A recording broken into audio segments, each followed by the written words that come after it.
Hi friends, எல்லோருக்கும் வணக்கம். இன்றைக்கி ஒரு குயிக்கான டின்னர் ரெசிபி தான் பார்க்க போகிறோம். ஸோ அது ஆஸ் யூஷுவல் பண்ணுற சூப்பர் சாஃப்டான இட்லியும் அதுக்கு தொட்டுக்கிறதுக்கு செட்டிநாடு ஸ்டைல் தக்காளி உருளைக்கிழங்கு திரக்கலும் தான் பார்க்க போகிறோம். ஸோ வாங்க எப்படி பண்ணுறதுன்னு குயிக்காக பார்க்கலாம்.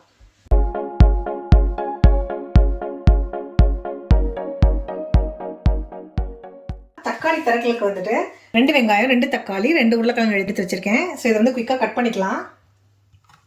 இந்த தக்காளி திரக்கல் குயிக்காக பண்ணிடலாம். திரக்கல் 2 விதமாக பண்ணுவாங்க. ஒரு டைப்பில் பார்த்தீங்கன்னா தேங்காய் போட்டு பண்ணுவாங்க, இல்லைனா தேங்காய் போடாமல் பண்ணுவாங்க. நான் ரெண்டு விதமாகவும் பண்ணுவேன். இன்றைக்கி நான் தேங்காய் போட்டு பண்ண போகிறேன். உருளைக்கிழங்கு ஆக்சுவலாக நீளமாக கட் பண்ணி போடுவாங்க. நான் இன்றைக்கி இந்த மாதிரி ஸ்கொயர் பீசஸாக கட் பண்ணி போடுறேன். ஸோ அது அவங்கவுங்க இஷ்டம். ஸோ உங்களுக்கு எந்த மாதிரி வேணாலும் நீங்கள் கட் பண்ணிக்கலாம். பாருங்க, எல்லாம் கட் பண்ணியாச்சு. அடுத்து ஒரு பேன் வச்சுருக்கேன். இங்கே இதில் கொஞ்சம் இன்க்ரீடியன்ஸ் நம்ம வதக்கி அதை அரைக்கணும். ஸோ அதுக்கு பார்த்தீங்கன்னா மெயினான இன்க்ரீடியன்ட் தேங்காய். நான் ப்ரீவியஸாக சொன்ன மாதிரி தேங்காய் போட்டு இன்றைக்கி பண்ண போகிறோம். அதுக்கு ஃப்ரெஷ் தேங்காய் வீட்டில் இல்லை. அதனால் நீங்கள் டெசிகேட்டட் கோகோனட் யூஸ் பண்ண போகிறேன். அதில் ஒரு பேன் வச்சுருக்கேன். அதில் கொஞ்சம் ஆயில் போட்டு நான் எடுத்து வச்சுருக்க இன்க்ரீடியன்ஸ் எல்லாம் நம்ம வதக்க போகிறோம். ஸோ 5-6 பல்லு பூண்டு, அதுக்கப்புறம் 1 டீஸ்பூன் சோம்பு, 1 டீஸ்பூன் ஜீரகம், 1 டீஸ்பூன் கசகசா, ஒரு 10 வரமிளகாய் எடுத்து வச்சுருக்கேன். மிளகாயை உங்கள் காரத்துக்கு தகுந்த மாதிரி அட்ஜஸ்ட் பண்ணிக்கோங்க. ஸோ இது எல்லாத்தையும் நம்ம கொஞ்சம் ஆயில் போட்டு வதக்கி அரைக்க போகிறோம். இப்போ கொஞ்சம் ஆயில் போட்டுக்கலாம். ஸோ அதில் கொஞ்சம் வரமிளகாய் எடுத்து வச்சு இந்த வரமிளகாய் ஆட் பண்ணிக்கலாம். இப்போது நம்ம சீரகம் சோம்பு இதோட ஆட் பண்ணிக்கலாம். சீரகம் சோம்பு கசகசா பூண்டு.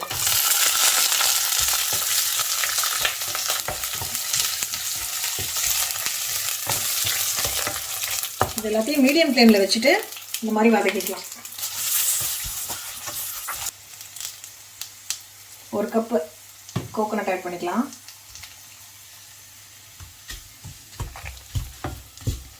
எல்லாம் வதக்கினதுக்கப்புறம் அரைச்சிக்கலாம். தேங்காய் போட்டு 1 மினிட் ஆகிடுச்சு. ரொம்ப வதக்க தேவையில்லை. நம்ம இப்போ ஆஃப் பண்ணிடலாம். இப்போ இது நல்லா ஆறட்டும். ஆறுனதுக்கப்புறமா நம்ம கொஞ்சம் சுடு தண்ணி ஊற்றி இதை ஊற வச்சுட்டு அதுக்கப்புறம் அரைச்சிக்கலாம். ஏன்னா டெசிகேட்டட் கோகோனட் அப்படிங்கிறதுனால. இப்போ நம்ம வதக்கி வச்சுருந்ததை அதில் நான் கொஞ்சம் சுடு தண்ணி ஊற்றி ஊற வச்சுக்க போகிறேன். ஏன்னா இது டெசிகேட்டட் கோகோனட் அப்படிங்கிறதுனால நான் ஊற வச்சுக்கிறேன். ஸோ ஃப்ரெஷ் தேங்காய் இருந்தால் அப்படியே அரைச்சிக்கலாம். ஊறட்டும். அதுக்குள்ளே நம்ம இட்லிக்கு ஊற்றி வச்சிடலாம் மாவை. பாருங்கள், மாவு பாருங்கள், சூப்பராக புளிச்சிருக்கு. பாருங்க,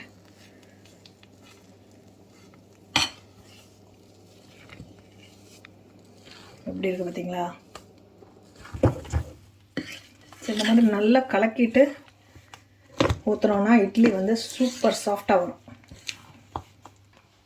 ஸோ ஆக்சுவலாக இது 4:1 ரேஷியோவில் தான் அரைச்சி வச்சேன். நேற்று மார்னிங் அரைச்சி வச்சேன். இன்றைக்கி நைட் ஆகிருக்கு. நான் இன்றைக்கி கிளைமேட் நல்ல கிளைமேட்டுங்கிறதுனால நல்லா பிடிச்சிருக்கீங்க. ஜென்ரலாக நான் வெளியில தான் வைப்பேன். அவனுக்குள்ளெல்லாம் வைக்க மாட்டேன் எப்போவுமே. வேணுங்கிற அளவு தண்ணி ஊற்றி நல்லா மிக்ஸ் பண்ணிக்கலாம்.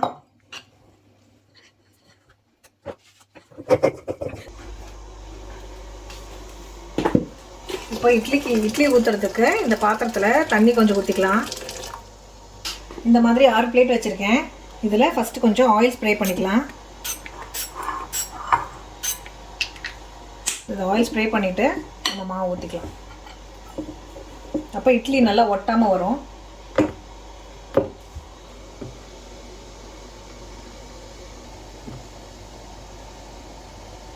ஸோ இதே மாதிரி இந்த எல்லா பிளேட்ஸ்லேயும் ஊற்றிட்டு பார்க்கலாம்.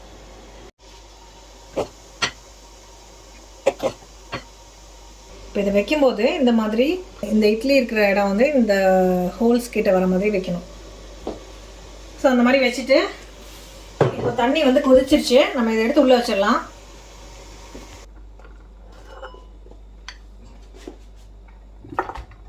ஓகே, இப்போ இதை க்ளோஸ் பண்ணிவிட்டு 15 மினிட்ஸ் கழிச்சு. ஸோ அடுத்து பார்த்தீங்கன்னா நம்ம தக்காளி திரக்கலுக்கு அரைச்சி எடுத்துகிட்டு வந்தாச்சு. ஸோ இப்போ இதை தாளிச்சிக்கலாம். ஸோ அதுக்கு அதே பேனில் கொஞ்சம் ஆயில் ஊற்றிக்கலாம். சோம்பு சீரகம் தாளிச்சிக்கலாம். வச்சுருந்த அந்த வெங்காயம்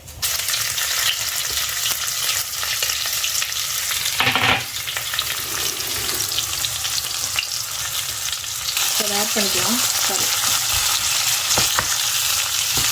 நம்ம கட் பண்ணி வச்சுருந்த வெங்காயத்தை ஆட் பண்ணிவிட்டு நல்லா வதக்கிக்கலாம். சீக்கிரமாக வதங்கிறதுக்காக உப்பு ஆட் பண்ணிக்கலாம்.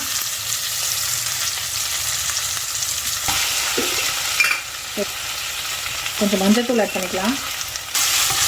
ஃபஸ்ட்டு உருளைக்கிழங்கு ஆட் பண்ணிக்கலாம், அப்புறமா தக்காளி ஆட் பண்ணிக்கலாம். ஏன்னா தக்காளி வந்து நல்லா ஸ்மாஷ் ஆகணும்னு இல்லை. ஸோ அதனால் ஃபஸ்ட்டு உருளைக்கிழங்கு ஆட் பண்ணி வதக்கிட்டு அதுக்கப்புறமா தக்காளி ஆட் பண்ணிக்கலாம்.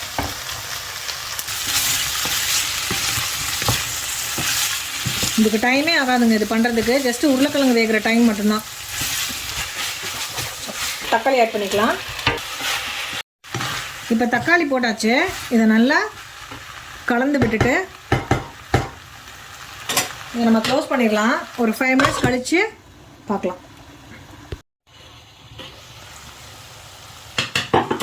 பாருங்கள், 5 மினிட்ஸ் ஆகிடுச்சு.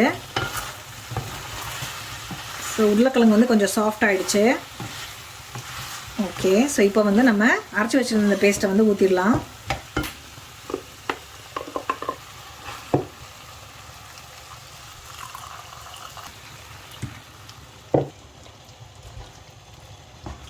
இப்போ நம்ம வதக்கி அரைச்சி வச்சுருந்த தேங்காய் பேஸ்ட்டை வந்துட்டு ஊற்றியாச்சு. ஸோ வேணுங்கிற அளவுக்கு தண்ணியும் ஊற்றியாச்சு.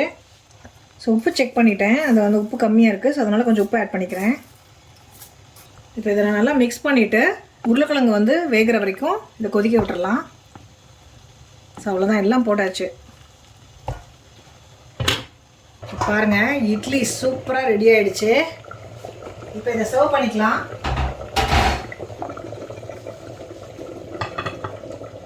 ஸோ இதை வந்து ஒரு ஸ்பூன் வச்சு நல்லா எடுத்து விட்டுட்டு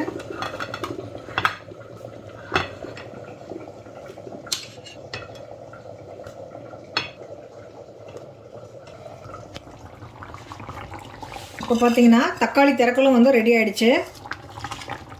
ஸோ உருளைக்கிழங்கு வெந்துடுச்சு. உப்பு செக் பண்ணியாச்சு. சூப்பராக இருக்குது திரக்கல்.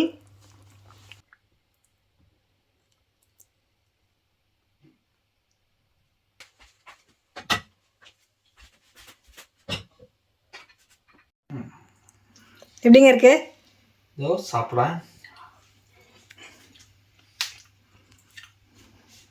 Super.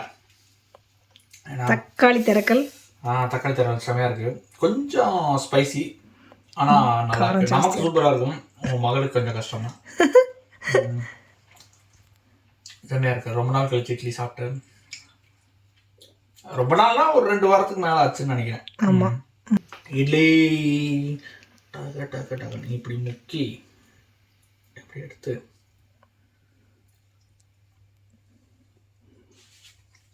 How's it? Super?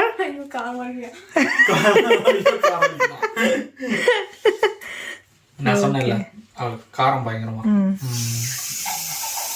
Okay, finishing அப்படி நீங்களே சொல்லுங்க. சப்ஸ்கிரைப் பண்ண சொல்லுங்க. சுட இட்லியை நான் சாப்பிட போகிறேன் ஃபஸ்ட்டு. அடுத்து இந்த வீடியோ உங்களுக்கு பிடிச்சிருந்தா மறக்காமல் ஒரு லைக் கொடுங்க. எங்கள் சேனலுக்கு இன்னும் சப்ஸ்கிரைப் பண்ணலைன்னா மறக்காமல் சப்ஸ்கிரைப் பண்ணிடுங்க. மறுபடியும் ஒரு சூப்பரான இன்ட்ரெஸ்டிங்கான வீடியோவில் உங்களை எல்லாத்தையும் மீட் பண்ணுறேன். அது வரைக்கும் பாய்.